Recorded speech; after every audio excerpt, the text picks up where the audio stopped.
Ideas are strange and fickle things, often rooted in very different realities than the ones they grew into. Few films capture this transformation as hauntingly as Mulholland Drive, a beautiful, hypnotic piece of cinema that feels plucked straight from the depths of a dream. But in reality, its origins were far more mundane.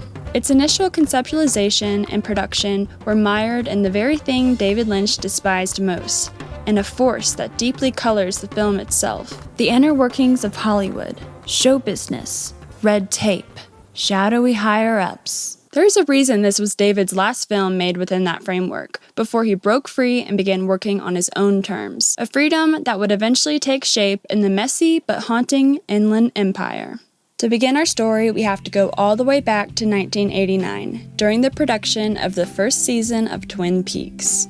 When David Lynch and Mark Frost first met, Twin Peaks wasn't even a thought in either of their heads. They were initially brought together to work on a potential film revolving around the life of famed figure Marilyn Monroe, a film that would be titled Goddess. Mark Frost explains, "An agent at CAA brought us together to work on a feature called Goddess for United Artists. We both wanted to expand the story beyond strict realism and inject lyrical, almost fantastical moments to it, and we started seeing a synchronistic way of working together. And while this ended up falling apart and eventually spinning into Twin Peaks, the ghostly idea of Marilyn Monroe continued to linger and would find itself absorbed into the character of Laura Palmer." In an interview with Vanity Fair, David said, "You could say that Laura Palmer is Marilyn Monroe, and that Mulholland Drive is about Marilyn Monroe too. Everything is about Marilyn Monroe." While the Hollywood aspect of the character obviously fell to the wayside with Twin Peaks, it was still a concept that floated about in David's mind. One night, during the production of Twin Peaks, and what was really just some off-the-cuff riffing rather than any real planning, David first brought up the idea of Mulholland Drive to producer Tony Krantz. Let's hear from him. The plan was that if Twin Peaks succeeded, the second season would end with Audrey Horne, Sherilyn Fenn, coming to Los Angeles to build a career in Hollywood. That story would have been told in a movie released that summer, Mulholland Drive, which would have served as the pilot for a new fall television series about Audrey Horne making it in show business. It would have been a kind of dance between film and television, and nobody's done that to this day, but David could have done it. But perhaps this recollection was painted by Krantz's own ambitions, as David himself recalls this far less seriously. "I remember Tony wanted me to do something, and the idea of something called Mulholland Drive as some kind of offshoot of Twin Peaks is something I might have talked about for 10 minutes with Mark Frost, but it was never solidified, and all I remember about it was that it would be called Mulholland Drive, and would involve a young girl coming to Hollywood." The spark for Mulholland Drive was the name, and the name on a signpost in the night, partially for a moment illuminated by headlights of a car. Mulholland Drive is a road in Los Angeles that goes along the crest of the Santa Monica Mountains, and it's a beautiful road in the daytime, but also a beautiful road at night, giving vistas out to the valley on one side and Hollywood on the other. And for a long time, that was it. Mulholland Drive was nothing more than an idea percolating in the back of David's mind. Twin Peaks, however, was an enormous success. Until it wasn't. David had another hit with Wild at Heart, and then dove back into the world of Twin Peaks with Fire Walk with Me, a film that was critically panned and widely disliked upon its release, but has since been reconsidered as one of his masterpieces. Frost and David made another foray into television with On the Air, an absurdist comedy that received mostly favorable reviews, but proved a bit too weird for ABC, which didn't even air the show's final 3 episodes. The Hurry Up Twins.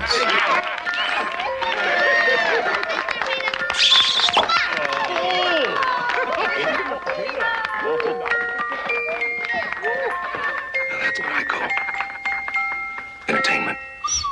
Suffice it to say, this did not make David happy. Then there was 1993's Hotel Room. For a millennium, the space for the hotel room existed, undefined. Mankind captured it, gave it shape, and passed through.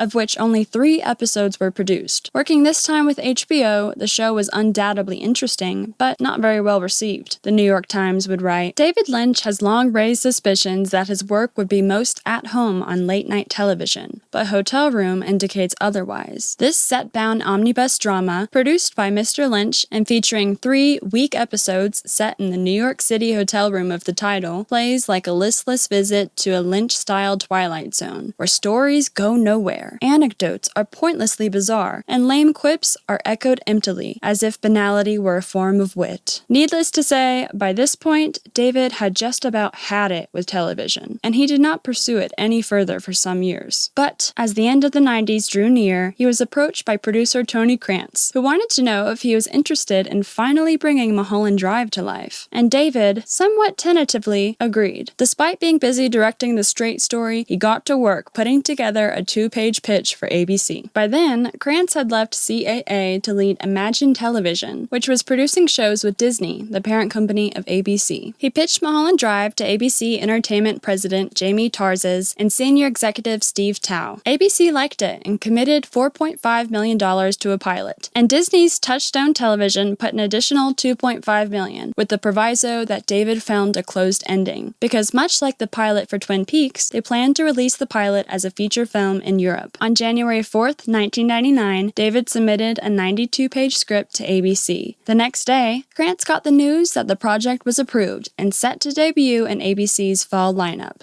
But immediately, things got off to a rocky start. 2 weeks after it was approved, ABC called a notes meeting, something David notoriously detested, and for the duration of the meeting, he was dodgy and avoidant. And just as was the case with the Twin Peaks pilot, he did not approach the project through the lens of a television show, but as a film, which obviously came with certain expenses. The production designer for the film was Jack Fisk. David and I met in 9th grade at Hammond High School in Alexandria, Virginia. It had been about 1960 or 61. We were going to the same school, and I had heard about this other guy that was painting, and I used to like to paint, and I met David, and we became fast friends because of that like interest. Although we traveled in different circles. He became a treasurer of the student council. He was joining fraternities, and he had this whole big life, and I was this sort of like quiet person. But we had that common denominator, which was art. The first film I production designed with David was Straight Story, and we'd been kept our careers kind of separate in Hollywood, and I'd been working in design, art direction, and he'd been making films. We went out to Iowa and just had a blast. It was like a great reunion, but realized how much I enjoyed working with David, or just being around him. After Straight Story, he called me for work on Mulholland Drive. And Mulholland Drive at the time was a TV show. And I go, well, that might be good. I'll just have sort of steady work for a few years.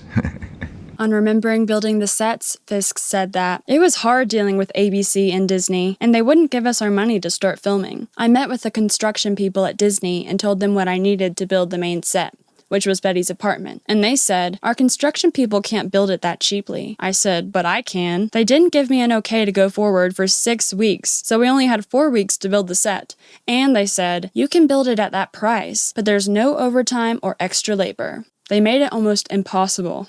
When we first started, the people at Disney, I think it was Disney and ABC, they were saying, well, can't you shoot this in Canada? You know, Mulholland Drive. David's inclination towards highly specific set dressing didn't make matters any easier. Fisk continued. David did a little drawing on a paper bag of a sofa he wanted in Betty's apartment, and he did a sketch of her apartment. But when I looked at them, I couldn't make any sense of the drawings. And of course, he made the little blue box that's part of the story. There was, however, one area where David would save the studio money. Casting. He had no interest in trendy names that would draw more from the budget. As always, with the help of his longtime casting director, Johanna Ray, David was drawn towards an ethereal quality. I first met David when he was looking for someone for Blue Velvet. He was doing post on Dune at the time, so he didn't have that much time to see actors, and I would bring in the actors that I thought. And I got a little worried when he cast some of them on the first meeting and they didn't audition or anything. And also he liked to look at the headshots So I knew for the next time I worked with him that I couldn't let him see any headshot that was of someone who couldn't act. I would put aside the ones with all the good actors and show them to him, and that's how he'd cast. It's as simple as that.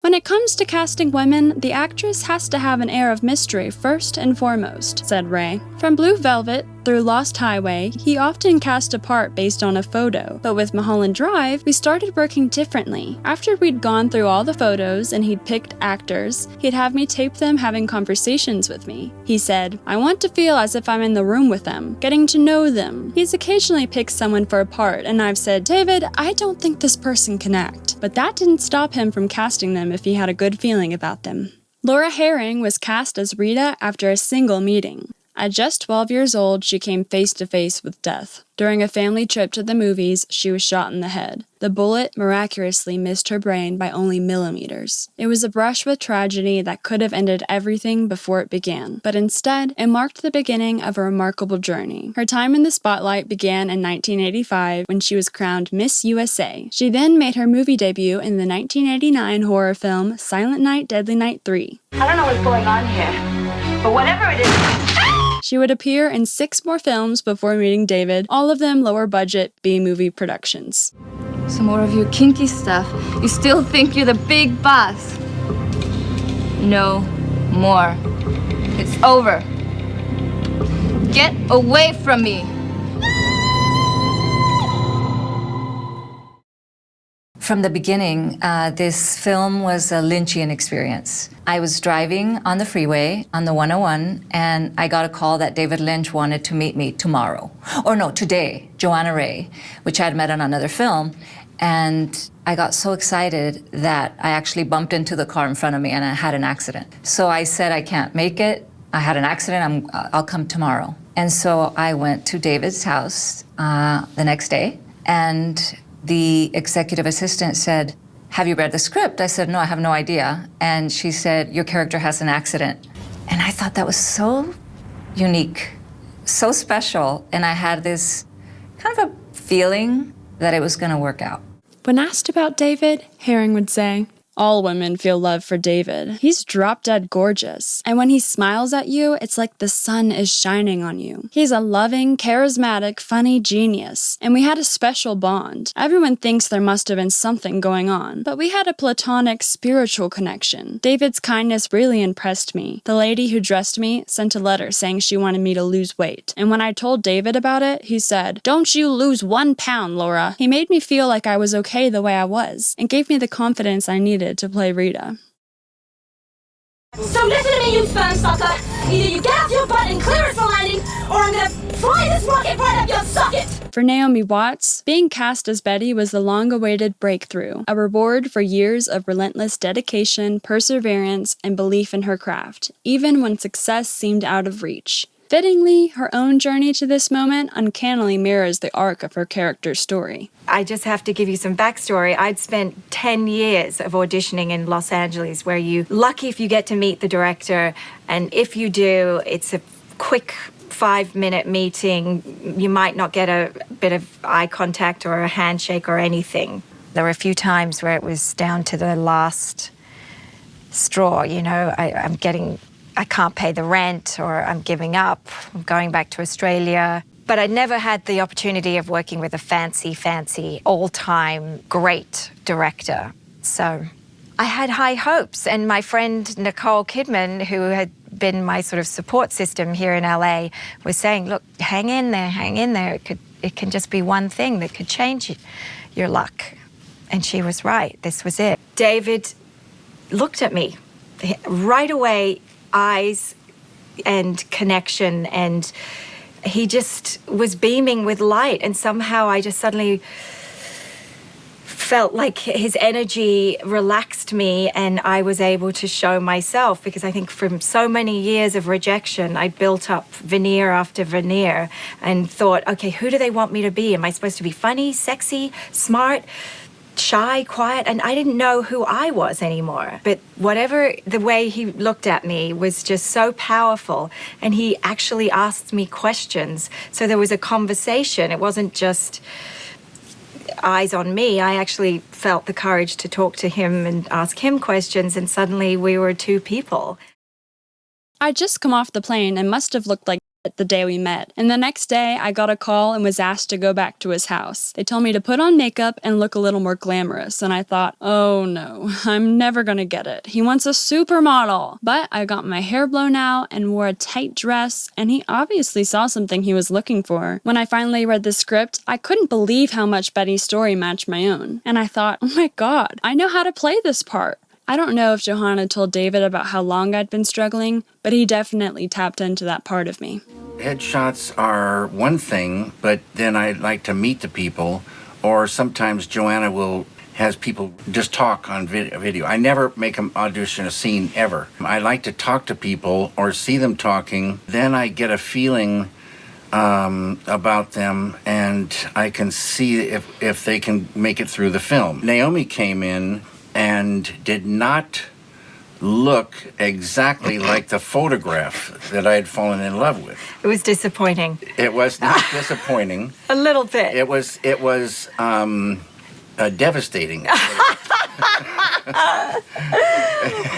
So I asked Naomi if she could come back with some makeup on, and then she did, and we talked some more like this. But that day, I just said, you know, Naomi's perfect, and she turned out to be perfect. Starring as Adam Kesher, the male lead in the film is Justin Theroux. Justin was the only one that I recall who really had to audition because he was in New York at the time and he couldn't meet with David just like that. He went on tape in New York and was totally incredible. So then David requested that he be flown in to meet with him, and that's how it happened. I got a call about a project that David Lynch was doing, so immediately I perked up. I was a huge fan of his films, so when this opportunity came up, I was like, are you kidding? Of course. Ann Miller turns in her final on-screen appearance as an eccentric, straight-shooting landlady named Coco. Prior to the making of the film, David's assistant, Gay Pope, happened to sit behind Miller at an Academy function, and later enthused to David about how charismatic she was. David remembers things like that. Also appearing in the film in a memorable cameo is David's good friend, producer Monty Montgomery, who had never acted in anything before. When David made the deal with Sibby 2000, there wasn't room for me. So even though we were always talking about what we were working on, we didn't work together again, Montgomery said. We were still friendly after we stopped working together though, and David used to come up to my house pretty regularly. In late 1998, my wife and I moved to an island in Maine, and several months later, David started calling, saying, I want you to do this part I've written for you. I said, forget it, I'm not doing that. He kept calling, and then he started saying, we're gonna film this thing pretty soon. And I'd say, I'm not gonna do it. I'm not an actor, and this just isn't on my radar. Then the production manager started calling and asking, what day will you be here? They kept changing the schedule to accommodate my part, and then they scheduled a whole night for it, and it got to the point that I just couldn't say no. I didn't even look at the script until I got on the plane, and Johanna Ray and Justin Theroux sat with me and crammed. Justin really worked on the scene with me, and he was terrific, so hats off to him and Johanna. Monty was so good, and Monty brought his own wardrobe. That's Tom Mix's clothes, and they're worth a fortune. It's like incredible wardrobe he had. David remembers vividly the exact moment the idea of the prophetic cowboy came to him. Gay, one thing about Gay, she wasn't a good typist. She wasn't a very good assistant even. But I loved her so much.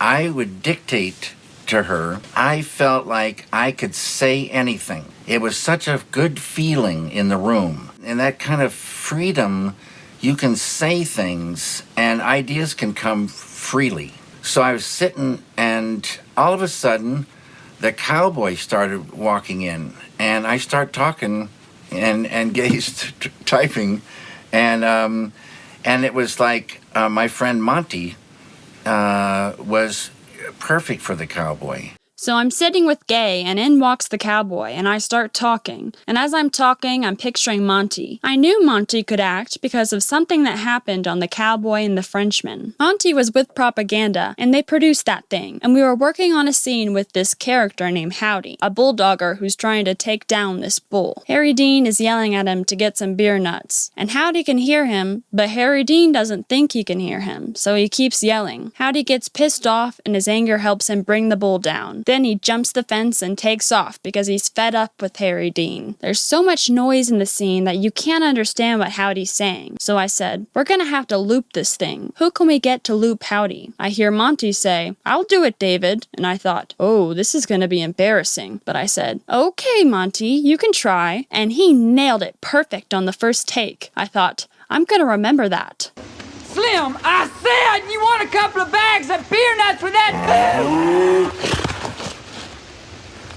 I said finish bulldogging that critter, get on up to the house, and give Pete a hand with that beer. And while you're at it, get us a couple of bags of beer nuts. Monty can't remember lines, though, so it was a struggle to get that scene out of him. Monty's super smart, but I don't think he did well in school, and he just couldn't remember some things. We stayed until we got it, though, and it worked out. Monty's delivery was always perfect, but Justin had to have Monty's lines pasted to his chest. I remember going, who's going to play the cowboy? And he said, I got this. It's an old friend of mine, Monty Montgomery. He lives up in whatever, and he lived up near Runyon Canyon. And I remember meeting him. He's a sweet, sweet guy. And I remember being in the makeup trailer that morning going like, hey, Monty, do you want to run? I knew he wasn't an actor. I said, do you want to run the lines? You got a lot of, shoe leather you got to get through. So he was like, no. I looked at it last night, looked at it this morning. I'm pretty good. And I was like, all right, cool. And we got to set. And I remember we did Monty's coverage first. And I remember we started the scene and it's something along the lines of like sometimes there's a buggy or whatever it is. And he got about 3 words into it and he was like, oh, damn, I knew this. I looked at it this morning. He had this whole and I was like, but did you learn the line? He was like, no, but I looked at it. He didn't understand that you actually have to learn the line, the pressure of having cameras and this. It's if you don't know your lines. And Dave was like, oh, that's okay, Monty, that's all right. We're going to figure this out. We'll just get it piece by piece, And so we tried sort of shouting out lines, as they came, and then that wasn't really working because there were too many pauses. Eventually, what we ended up doing, David might hate me for telling this story. We taped his lines to my forehead and my lip and my chest, and he basically just read off of me. He just read his lines off of my body. All the papers were sort of hidden behind the camera. It was just this very strange wooden performance, and his eyes were kind of doing this, as he's going across the thing. I remember at the end of the night saying to David, I don't think that we got that. I don't think that worked. And he was like, no, he said, that was great. It's gonna be great. And then when you watch the scene, it's fantastic. It's so weird and so strange, and it was just the most bizarre reading ever. And much more terrifying in a way, because he had this non-actor saying this stuff that was incredibly mysterious. As was often the case with David, he was liable to pull and insert just about anyone into the film, regardless of their acting experience. This was the case with script supervisor Corey Glazer. The script had been written and there was no blue lady in it. She recalled of the mysterious woman she plays in the film. Then we get to this beautiful old theater in downtown LA, and David notices this opera balcony above the stage. It was a long lighting setup that day, and at a certain point, somebody says, Corey, David's looking for you. So I run in and say, yes, David? And he just stares at me, which was unusual. And then he said, never mind. I went back to work, and 10 minutes later, he calls me over, and he pushes my hair out of my face and stares at me. Then he yelled, get makeup and wardrobe over here. The makeup girl came running over and he said, how fast can you make someone's hair blue? Like a big blue bouffant. How quick could you do that? Then wardrobe shows up and he says, how fast could you get a blue Victorian dress? The wardrobe girl said, I need to know who the dress is for. And he said, it's for Corey, but I haven't told her yet. I said, David, I can't act. I get really nervous. He put his hand on my shoulder and said, you're with your buddy Dave. You'll be fine. And she was. As for how the blue lady fits into the story, Glazer said, David's favorite thing to say is, I don't care. It's modular. Now it's time to hear from our cinematographer, Peter Deming. I started working with David Lynch for David Lynch in about 91, I think. Came in to shoot the episode portion of On the Air, which David had done the pilot for. And he was in the midst of post on Fire Walk with Me. And they had committed to shoot 6 episodes. So I came in to shoot those 6 episodes with the various directors. In late February 1999, filming would begin. Immediately, the shoot required a highly coordinated and complicated stunt, the car crash that kicks the story off. That car crash was probably the trickiest thing David and I ever did together, said practical effects coordinator Gary D'Amico. It took us 3 days to set up that shot. We had a 100-foot construction crane in Griffith Park, and a car cabled to a 6,000-pound weight that we free fell from the crane. That's what launched the car. It was a crazy rig, and for sure we only got one crack at that shot. It then came time for Herring's role in the scene. She recalled, "I was sleeping in the trailer while they did final preparations for that scene, and when David came to wake me up, he said, 'Laura, we need you to get dirty. I think it'd be easiest if you just get down and roll on the floor.' And he got down and rolled around to show me what he wanted me to do. We shot that scene at 4 in the morning, and it was maybe 48 degrees out. I was wearing a little spaghetti strap dress, but David was out there directing in a ski suit. He had a onesie."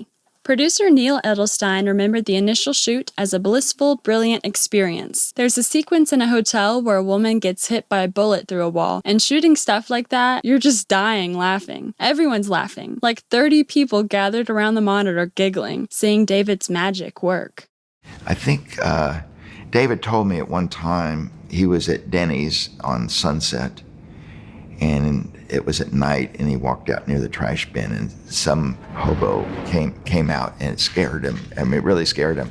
And I think that's one of those nucleus of ideas that became a part of this film. Many auteur directors have the reputation of being difficult or even cruel on set, whether this be to nail down some specific detail or to evoke a particular reaction out of an actor. It is an infamous signature of directors like Hitchcock or Kubrick. But David, despite having a similar eye for detail and his own neuroticisms, could not be any more different. Yes, sometimes he would challenge his actors or put them in situations that were difficult, but it was all handled with compassion, fun, and empathy. Rather than berate an actor in front of their peers, he would walk up close to them and whisper quietly in their ear. I've said it before and will bring it up again later, but despite the disturbing content present in his films, no one has ever had anything but good things to say about David. Shooting for the TV pilot began to wrap in March. While the executives were initially excited about the dailies they received, they grew increasingly concerned as the full scope of the project took shape. They felt the scenes dragged, and even remarked that Watts and Herring, both in their early 30s, were, quote, a little old for the parts. David began receiving nitpicking memos about language, images of gunshot wounds, all the soul-crushing sterility one might expect from TV executives. I remember there was a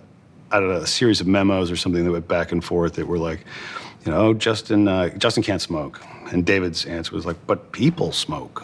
In life, he couldn't wrap his head around I don't get, but people smoke. It's not like they don't smoke. And then there was another memo that got kicked back, like, Justin can smoke, but must reference trying to quit at some point. So, they wanted me to sort of be like, and God, I gotta quit these things, they're so bad for your health, and I can't believe I'm smoking, or whatever that was. And then there was, I think the last one that came was like, Justin can smoke but must have a hacking cough or something like.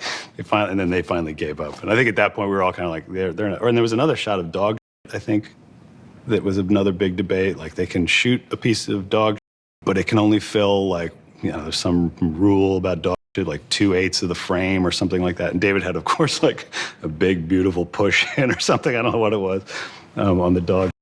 And I remember him saying, on set, when he had heard that, he goes, bring me one person.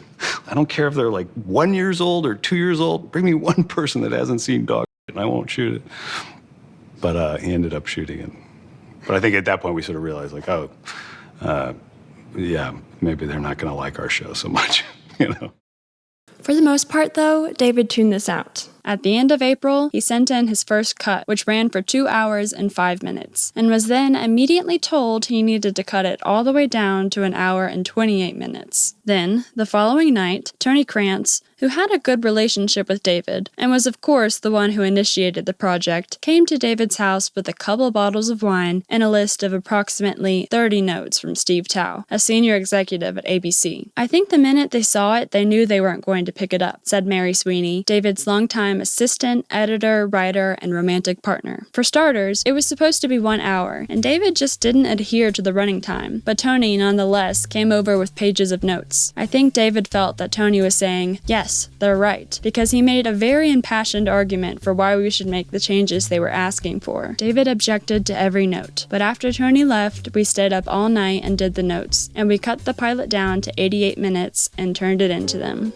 And even in retrospect, Krantz truly felt he did what needed to be done. When I looked at Mulholland Drive, I told David the truth. I said, it's not that good, and it's slow, and I agree with the ABC notes. In many ways, that burst the bubble of our relationship, because to David, it was like, you're one of them now, and you're not on my side, and in that case, I wasn't. Maybe it was my mistake to try and get a compromised version of Mulholland Drive, but David's unwillingness to compromise and sort of blend in with Mark Frost and form that bond is part of what led to the demise of Twin Peaks. David has the art part, but he doesn't have the piece that guarantees success in the entertainment industry, which is very much a collaborative community. You can't win and beat show business. The town is littered with people who've tried.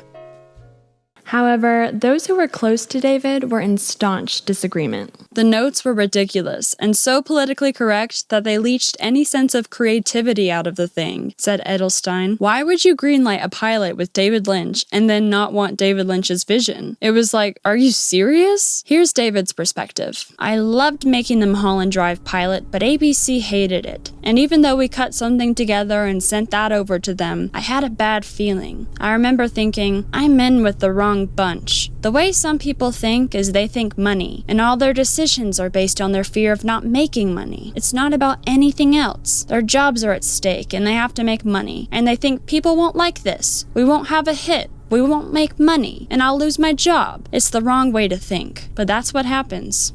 David learned that the series was officially not moving forward in mid-May, just as he was heading to the airport en route to Cannes for the Straight Story. He later admitted to feeling a surge of relief upon hearing the news, as he believed the version of the show then in circulation had been severely compromised, and wasn't true to his original idea. The cancellation meant he wouldn't have to see another one of his beloved ideas neutered by his lack of having a final cut. ABC ended up giving the time slot originally intended for Mulholland Drive to Wasteland on October 7th, 1999. Just a week later, on October 15th, The Straight Story debuted in select theaters across the US, and Wasteland was canceled after only 3 episodes. Mulholland Drive is one of the most heralded films of the 21st century, and the fact that it all grew from a failed ABC pilot is both baffling and stunning to me. I think it speaks to David's creative drive that despite the disastrous beginnings of the project, he ultimately followed through with his vision, just as he had with Firewalk with Me after Twin Peaks had drifted away from his original intent. David would say that Mulholland Drive had the journey it needed to have, and its resurrection would be initiated by his old friend, producer Pierre Edelman. My friend Pierre Edelman came over from Paris for a visit, and we were talking, and it was very sad that this thing was stopped. And he said, well, let me talk to some people in Paris and see if it could get money to make it a feature. Sweeney recalled, it was Pierre who put together the deal and massaged all the difficulties that allowed it to be turned into a film. This is an impossible situation and nobody can make this deal work? That's like a drug to Pierre, who is a terrier who won't let go until he fixes it. Edelman said, it wasn't until many months after that episode with ABC that David finally told me about the pilot. But when he told me about it, he said, I don't want to hear anything about this anymore. I asked for his permission to look at the pilot, and he said, okay, but said again that he wanted nothing more to do with it. I watched it, then told him I was convinced it would be a wonderful feature film. David continues the story. As Mary Sweeney used to say, Pierre is the straw that stirs the drink. He connects people, but he's not running a studio, so he can only do so much. And it took a year from Pierre coming to my studio for the negotiating to be done. A year. And I'll tell you what it is. It's the middlemen. If you're the one who's going to give money to me, wouldn't it make sense for you and me to sit and talk? In a couple of hours, we could work it out. How come it took a year? Because so-and-so over in France is busy, and they call someone over here, and this person says, I'll get back to you. And some days go by, and finally they call back and talk, and that person is now on vacation. Then they call and say, let me make a time when we can talk about this on a conference call. Then it's a week later, and then so-and-so is sick, so we better wait, and so on. See, these people aren't that excited about your thing, because they've got a lot of things going on, and one thing leads to another and months go by. That whole deal could have been done in 6 minutes. Pierre Edelman, who was at first a passionate advocate for bringing life back to Mulholland Drive, began to second-guess himself. At that point, I didn't foresee all the troubles waiting for me, Edelman recalled. I had to raise $4 million, and most of that went towards buying back the rights. Then I had to transform a TV pilot shot at 25 frames a second into a print that was 24 frames a second for cinema. I also had to get the entire cast and crew to sign an agreement for the film to become a theatrical release. Mary Sweeney handled those negotiations for a while, and some of them were complicated. These people had worked on a TV pilot for much less than they would have been paid for a theatrical release, and some people insisted on additional money. And, of course, we needed money to shoot the footage needed to turn it into a feature. The reason there were so many roles in Mulholland Drive, because there were a lot of characters that you only saw once, was that David knew exactly what he wanted to do with them should it be picked up and become a series, which was the original intent. And it was very disappointing that, it didn't become a series because it cast some really, really good people, in tiny little roles. Several people who normally would never play such a small role did it because they knew it was going to be better as the series grew on. Although production company Studio Canal agreed to contribute an additional $2 million to fund the extra days of shooting, David remained deeply reluctant to return to the project. The sets had been carelessly dismantled. Disney had lost the props and costumes, and the whole experience had left him bitter. But, more than the logistical chaos, his unwillingness to move forward marked not just a turning point for the project, but also the end of his personal and professional relationship with Krantz. While Krantz pushed to salvage the project with an eye toward commercial return, David was more concerned with creative integrity. The conflict over priorities, art versus profit, proved irreconcilable. I started calling to find out where they stored, the sets, where they stored the props. I started, getting a real bad feeling. All the props went back, they call it, back into the stream. Wardrobe back into the stream, sets destroyed. I didn't know what was going to happen. And then right about that time, the contract got done, and that meant we're going. But I had zero ideas. Zero. As Tony Krantz remembers it, Mulholland Drive was a $7 million investment for Disney, and when Pierre Edelman came to me and said, I can get Canal to buy it from Disney, I thought that was great. Then, right before the deal was consummated, David says, I don't want to do it. I asked why not, and he said, we destroyed the sets. I said, what do you mean you destroyed the sets? You don't even have a script for what you're going to shoot. So what sets are you talking about? At that point, the thing was sitting there dead because of what I considered a chicken shit bullshit excuse, and I got pissed off. I knew there was money in it for Brian and Ron and me, and I thought David was being a baby. I'd gone way out on the line with Disney, getting them to buy the pilot, and my relationship with them was at stake. So I got Disney to say, we are going to sue you to compel you to do this. And that was the end for David and me. And I don't regret doing what I did. But at the end of the day, would I rather have David Lynch in my life? Yes, absolutely. David is authentically himself, always. And he's humble and funny and sweet and shrewd and brilliant. And he has the same wide-eyed optimism and integrity he had the day I met him. Success didn't change him at all. I miss him. And I wrote him a note apologizing for the things I did and told him I hoped he could forgive me and that we could work together again one day. He said he did forgive me, but he didn't leave the door open to working again. And I can understand that. Now, here's David's perspective on the conflict. I had no ideas for how to finish this thing when the green light came. Just about that time, I tell Tony, I don't think it's possible to go back into this world because everything's gone. He said, if you don't do this, I'll sue you. And the way he said it ended any friendship or good feeling about that person. I couldn't believe he'd say that, and I saw a side of him that made me think, that's not for me. I never got a call from Disney about them suing me. Tony said that to me on the phone. People are themselves, and Tony was the one who got me to work on Twin Peaks and Mulholland Drive, and that's a good thing. At the same time, there are things that ruin a friendship, and although I forgive Tony, I don't want to work with him again. Tony's right that the entertainment industry is a collaborative community, but I can't stand that way of thinking. It's not a collaborative thing at all. Yes, you work with people who will help you, and you can ask 100 people their opinion, but in the end, all decisions have to be made by the director. It's disgusting that Tony wanted to threaten to sue David, said Edelstein. David's got an old school set of rules. Actually, it's not old school. It's more like the golden rule. If you look someone in the eye and shake their hand and tell them, this is what I'm going to do, then that's what you do. You don't need lawyers and you don't need to threaten people with lawsuits. People who do that when they don't get their way are like babies throwing temper tantrums.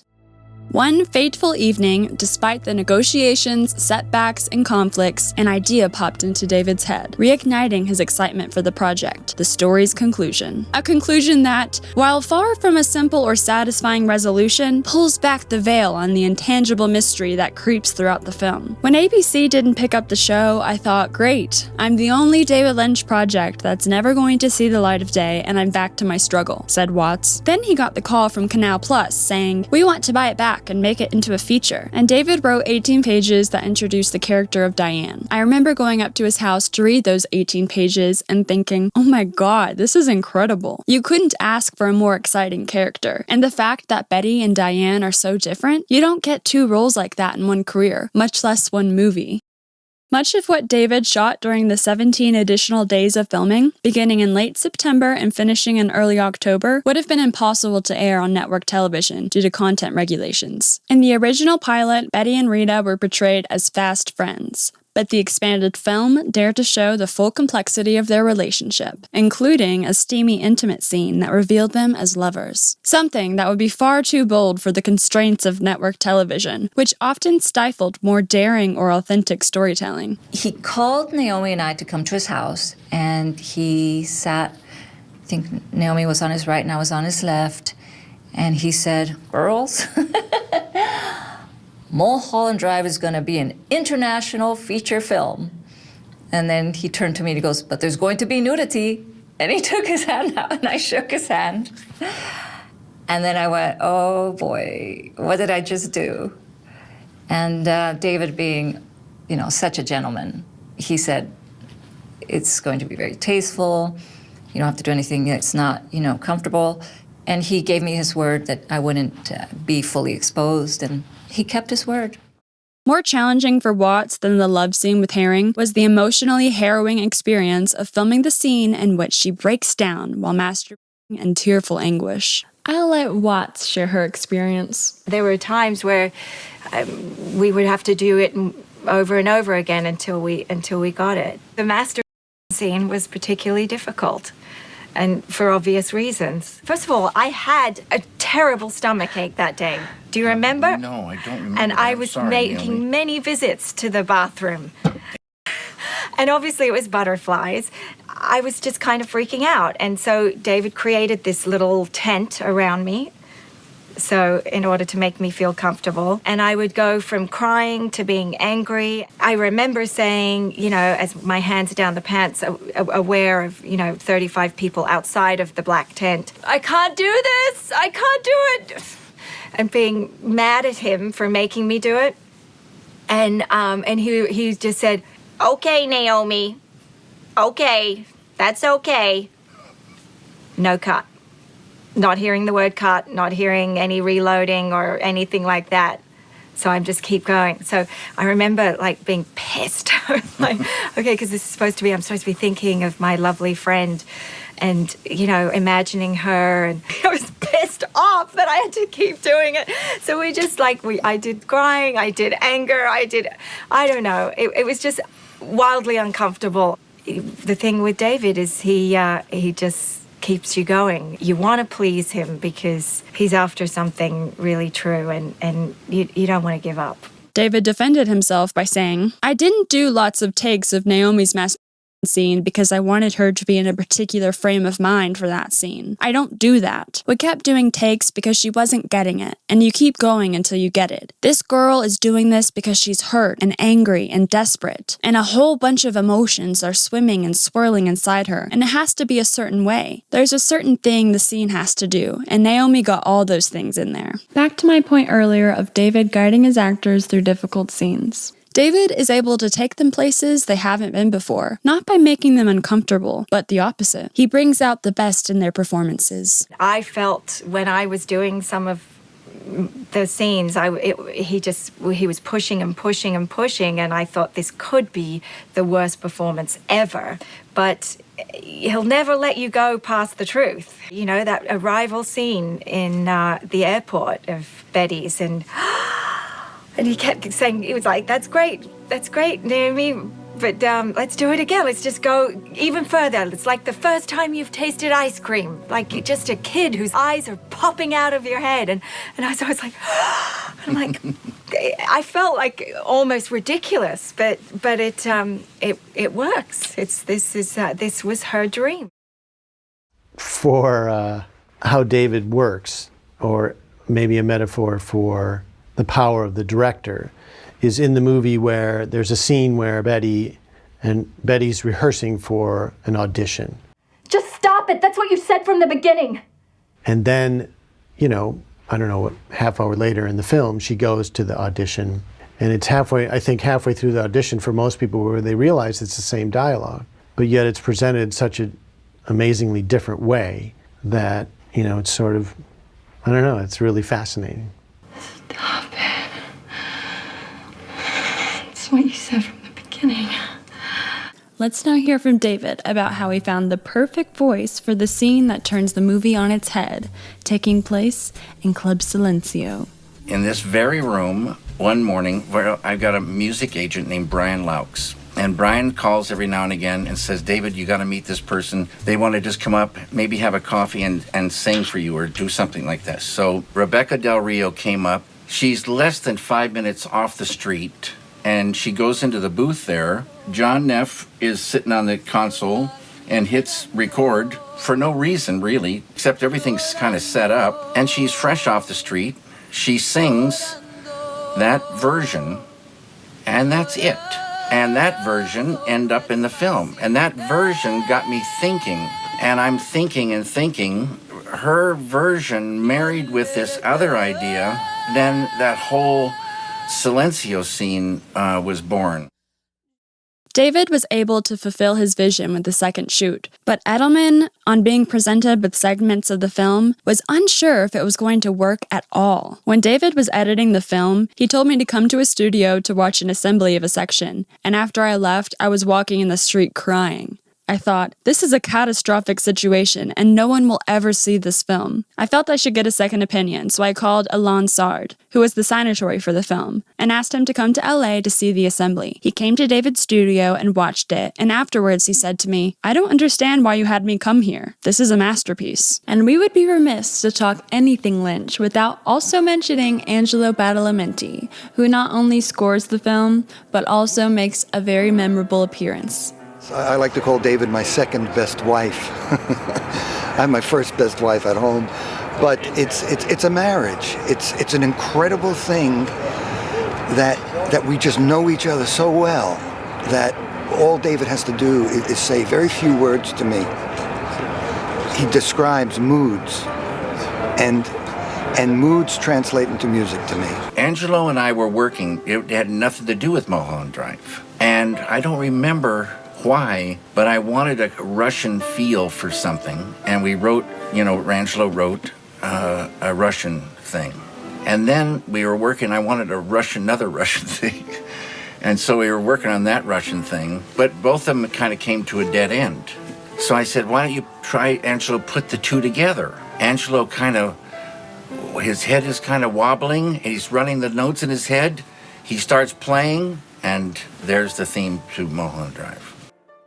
In the late spring, David put the finishing touches on the now 2-hour and 27-minute cut of Mulholland Drive. The film was complete. Not long after, he was able to screen the movie to the actors for the first time. And while they had high hopes for the film, shooting a David Lynch project is always somewhat twisty and confusing, so they weren't exactly sure what to expect. Justin Theroux would say, "He invited me and Naomi to his screening of the film, and we were just blown away by how wonderful it was. It was like hearing Sgt. Pepper's for the first time. There's so much to digest, and it raised a lot of questions, and I immediately wanted to see it again. I knew the script, but I didn't really know what the movie was when we were shooting it, and the finished project is so unlike our experience of shooting it. And that speaks to David's genius as a filmmaker. His use of sound and music, the juxtaposing storylines, he did a masterful job of conjuring a mood we couldn't have anticipated while we were shooting. I was surprised by how dark and moving and haunting it is. Sometimes you can't even identify the emotion you're feeling, whether it's discomfort or joy or sadness while you're watching Mulholland Drive. David is very good at creating characters that carry multiple emotions at the same time. One of my favorite scenes in the film is Patrick Fischler's monologue at Winky's coffee shop about a nightmare he's had. He recounts his dream to someone, then the scene moves outside and goes behind the coffee shop. And even though it's in the middle of a sunny day in Los Angeles, it's absolutely terrifying.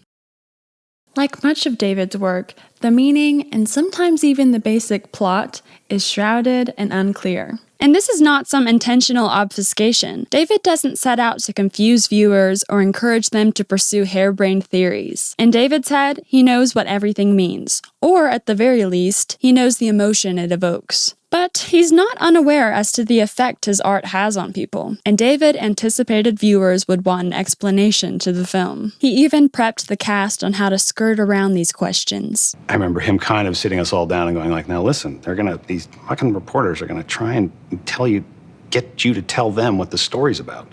And I don't want you to do that, like it ruins the experience for everyone else, and he's absolutely right. And that goes for every movie, kind of. If you sort of tell people what they're going to get before they get it, it doesn't serve the experience of watching the thing. I don't like to say that because then you never see things the same way. Explanation is sacrilegious to David. Unanswered mysteries lead to deeper thought and long discussions with friends over coffee. During the press for Mulholland Drive, David, like a broken record, set this boundary that he will not answer any questions about the meaning behind his films. About, I guess, that Hollywood dream. I don't talk about things like that. You see the film and you feel and think your way through, just like any other film, and you come up with conclusions. It's beautiful to go into a new world, and that's what cinema gives us a chance to do. You can explain something about the bluebirds, because some people don't really understand yet. Not too much. No, I won't explain it. But I think it's going to be a different explanation for different people. But it's an internal knowing for yourself. Good answer. Okay. Here's a beautiful clip of him explaining why. The abstractions are hard to put into words unless you're a poet. And cinema is a language that can say abstractions. And cinema can say these difficult to say in words things. A lot of times I don't know the meaning of the idea. All viewers on the surface, we're all different. And we see something, and that's another place where intuition kicks in. And inner knowingness. And so you see a thing, you think about it, you feel it. So I should know the meaning for me. But when things get abstract, it does me no good to say what it is, And another thing I say is if you go after a film with holding abstractions to a coffee, place and having coffee with your friends, someone will say something and immediately you'll say, no, that's not what that was about. This is what, and so many things come out. It's surprising. So you do know for yourself and what you know is valid. Mulholland Drive premiered in May of 2001 at Cannes, where David won the Prix de la Mise en Scène, the award for Best Director. The Best Director prize will go to 2 people. Le prix de la mise en scène ira à 2 personnes. Joel Cohen pour The Man Who Wasn't Here. And it will go to David Lynch, ainsi qu'à David Lynch pour Mulholland Drive. It was at Cannes, and I remember there was a hush. And we looked at each other, and it wasn't for a few seconds. David looks over at me, I look over at him. We're all kind of looking at each other, and then all of a sudden there's a roar of applause and a standing ovation. And that was a very intense moment. David had prepared us before going to Cannes, and he said, girls, you know, at Cannes, they can boo you.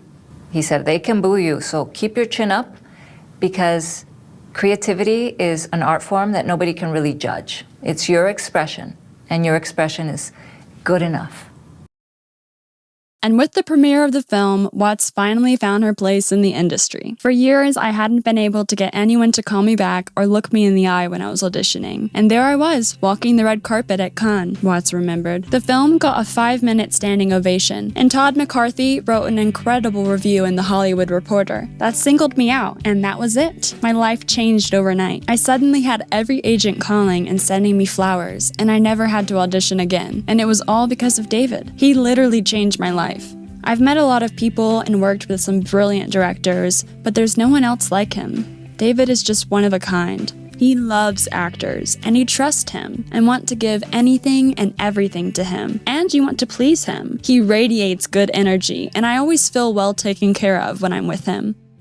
Mulholland Drive is a quintessentially American film, bathed in the sunny mystique of Hollywood, its wonder and dreams, but also its shadows, the hidden underbelly, the dark figures quietly pulling strings behind the curtains. The film was released theatrically on October 12, 2001, into an America that was rapidly changing, as just over a month prior, the Twin Towers fell. It did not receive a wide release, playing in only 66 theaters throughout the U.S. David still netted an Oscar nomination for Best Director, though Ron Howard would win the award for A Beautiful Mind. While the film may not have received the recognition it deserved from the Academy, it still garnered high critical acclaim all over the globe, even from notorious Lynch critic Roger Ebert, who loved The Straight Story but had written scathing reviews on his other films. I'm telling you, I have given thumbs down to one David Lynch movie after another, and as I watched this film, I was completely fascinated by it and drawn into it and entertained by it and absorbed by it from beginning to end. I don't care what its source was, whether it was made for TV or whether it was made for David Lynch's home movies, it worked. Okay, now I've got you where I want you. And Ken, you told me that your picture spoke for itself, but tonight Naomi Watts told me that she plays, as far as she knows, between 3 and 6 characters. How you doing, Roger? It is a mystery to a lot of people, but Roger said even when he didn't understand it, he was mesmerized. You know, next week I'm going to take that picture to the University of Colorado on DVD. We're going to spend 10 hours over a week going through it a shot at a time, and at the end, I'll be able to understand it. You better believe it. You already do understand it. Get a lot of good coffee, though, and some good food. I understand it emotionally, and that's the important thing. Exactly right. And I want to thank you for all the help you gave the film, Roger. Well, it's a good film. Thank you. I mean, it's a fascinating film. I love films that refuse to be over. Okay. Thank you, David Lynch, Oscar-nominated director. And the film's stature would only continue to grow. In 2016, in a poll conducted by BBC Culture, sourcing the opinions of 177 critics around the world, Mulholland Drive was voted as the greatest film of the 21st century.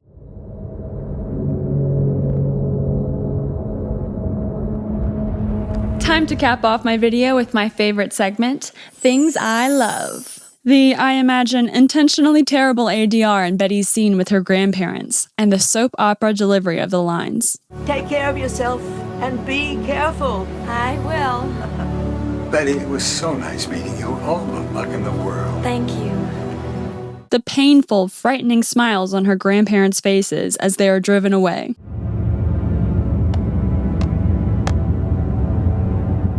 The entirety of the Winky scene, the uneasy soundtrack, both of their faces as the man steps to the register, standing just as he was in the dream, and they both seem to realize that something is terribly wrong.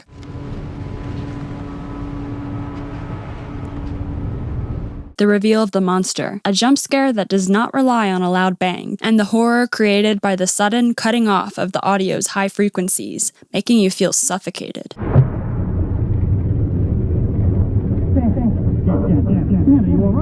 This is the girl. This is the girl. Angelo Badalamenti playing some shadowy mob boss executive spitting out his espresso. And then Adams exasperated, "What is going on here?" That is considered one of the finest espressos in the world. What is going on here?